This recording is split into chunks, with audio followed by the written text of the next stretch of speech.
इन लोगों ने प्रदेश को तबाह किया था माफियाओं के हाथों।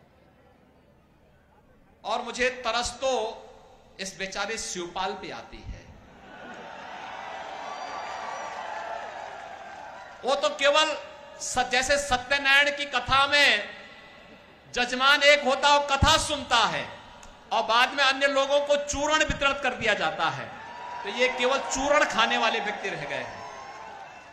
कभी नेताजी मुलायम सिंह जी के मुख्य सिपह सालार हुआ करते थे, पूरे प्रदेश में तूती बोलती थी। और आज क्या हालत है, यानी कहीं कोई कार्यक्रम हो रहा है तो उनको बैठने के लिए सोफा नहीं मिलता, हत्ता मिलता है बैठने के लिए, हत्ता। और चूरण खाने के आदी हो गए हैं। और इसीलिए मैं आप सबसे कहना चाहता हूं, अरे वीर भूमि है, चूरण मत खाइए। भारतीय जनता पार्टी के द्वारा सत्ता में सहभागी बनकर के विकसित भारत और आत्मनिर्भर भारत की संकल्पना को साकार करने के लिए कार्य करिए। इसीलिए मैं आपसे कहने के लिए आया हूं, बहनों और भाइयों, ये जो माफिया और अपराधियों के लिए फातिया पढ़ने वाले लोग हैं, इनसे कहिए कि 5 साल और फातिया के लिए आपको हम दे रहे हैं, जाओ खूब पढ़ो, देश को आगे बढ़ने दो। सहमत है ना? और यही कहने के लिए आज मैं आया हूं।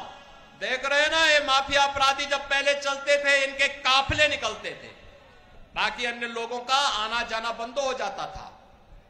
और अब इनके गले में तख्ती लटकी है, कहते हैं हुजूर एक बार केवल जान बख्श दो, थैली लगा करके आजीविका चला लूंगा। अब जमीन कब्जा नहीं कर पाएंगे लोग। पहले बोलते थे ना, जो प्लॉट खाली है वह प्लॉट, उस पे कब्जा करते थे जबरदस्ती, सपा का बोर्ड लगा के कब्जा कर लेते थे। अब भी कब्जा कर पाएंगे क्या? अब कब्जा नहीं कर पाएंगे, क्योंकि मालूम है कि पीछे से बुलडोजर की दृष्टि भी पड़ रही है, पड़ती है, वो बहुत ठोस एकदम सटीक निशाना लगाता है। और जब चलता है ना, तो ऐसे चलता है कि बड़े बड़े माफिया की पैंटें गीली हो जाती हैं।